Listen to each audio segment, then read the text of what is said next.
Mr. Presiding Officer, actually, diary ko po ito at saka notes eh. Combination. So kung makikita naman po, mula pa noon, iba't iba pong nakasulat dito. May mga personal po, may mga usapin. Ito lamang pong notes ko na to, nakatuon dun sa date kung saan po nagkaroon na ng investigation po yung Administrative Order number 11. Then just the salient portion. Tama na yan. That's okay. Isang ulo lang naman ang kailangan namin. Ang ulo ni Bongbong Marcos! Mr. Witness, napanood mo ang video.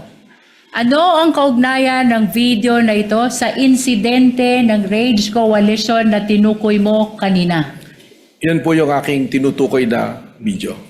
Ano ang partikular na sinabi ni Mayor Sebastian Duterte sa nasabing insidente kung iyong naaalala?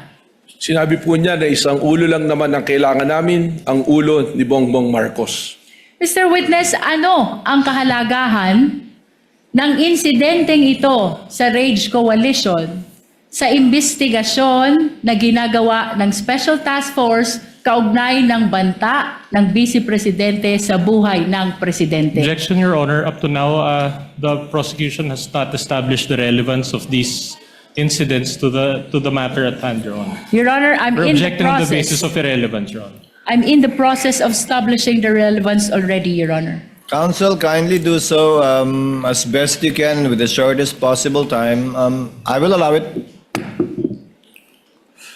Yung pong video na yan ay amin pong naikumpara sa mga naging pahayag ng ating Vice Presidente na kung saan meron din po kaming bidyong binalikan na ang ating Vice Presidente ay nagre-repair din po sa pagtanggal ng ulo ng ating pong Presidente. Kung kaya't nakita namin po ang pagkakahambing ng statement po ng ating pong Mayor at ng Vice President Sara Duterte.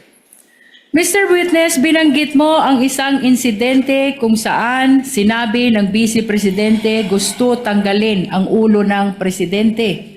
Ano itong insidenteng ito kung iyong nalalaman? Sa aking pong recollection sa yung pag-iimbestiga, ito po yung kanyang press conference noong October 18 ng 2024 kung saan sinabi niya, gusto kong tanggalin ang ulo niya ba? At sinabi rin po niya nga, imagine cutting his head. So yan po ang binabanggit ko na video. Kaugnay ng sinabi niya na gusto ko tanggalin yung ulo niya ba? Anong partikular na bahagi ng binanggit mo na video ang tumutukoy sa sinabing ito ng Vice Presidente? Mr. Presiding Officer, respectfully, with your permission, for the timestamp, I want to refer to my Witness notes. is allowed to refer to his notes Salamat with the po. assistance and within the view of the counsel, assisting counsel for the respondent and the prosecution if they so desire. Your Honor, can we ask permission to scan the whole notebook, Your Honor?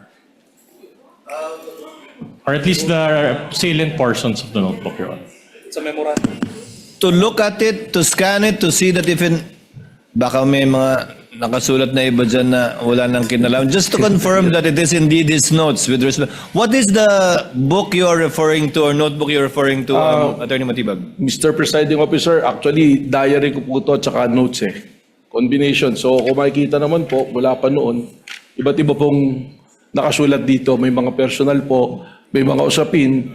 Ito lamang pong notes ko na to, nakatuon dun sa date kung saan po nagkaroon na ng investigation po yung Administrative Order number 11. Then just the salient portions, Your Honor. Your Honor, just for the record, we would like to invoke the right of the witness to refer to his notes because that note pertains to investigation notes which were prepared, done, written at the time of the investigation, Your Honor. That is to refresh his memory, Your Honor. No, the presiding officer already allowed it. Counsel for the respondent, your assisting counsel is there.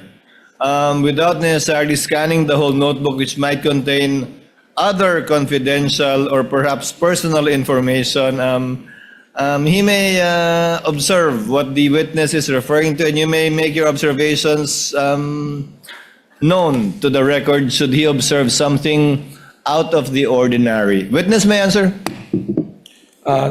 Ang timestamp po dun sa sinabi kong gusto kong tanggalin yung ulo niya ba is from 1:35:57 to 1:36:10 po. Your Honor, May we request that the video of the Vice President on October 18, 2024, during her press conference, previously marked as P411, particularly timestamp 135:57 to 136:10, be played, Your Honor. Has the USB seal been broken by the witness? If not, witness is instructed to kindly break the seal of the marked evidence in full view of the assisting counsels for the parties. Thereafter, for the USB to be brought to the tech booth, and the clerk of court is instructed to have it played with respect to the identified timestamps of Director Matibag.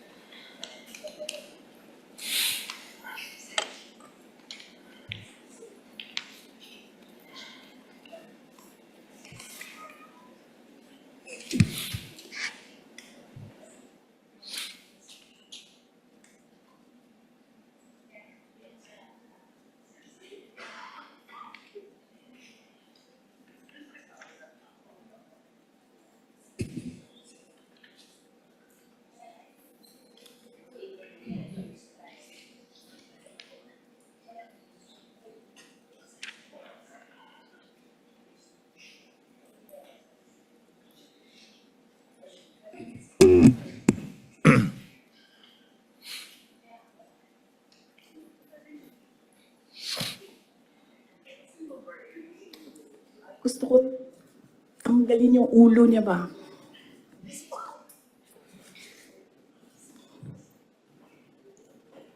Mr. Witness, Toxic napanood mo ang video. The video is still playing, I believe, lead prosecutor.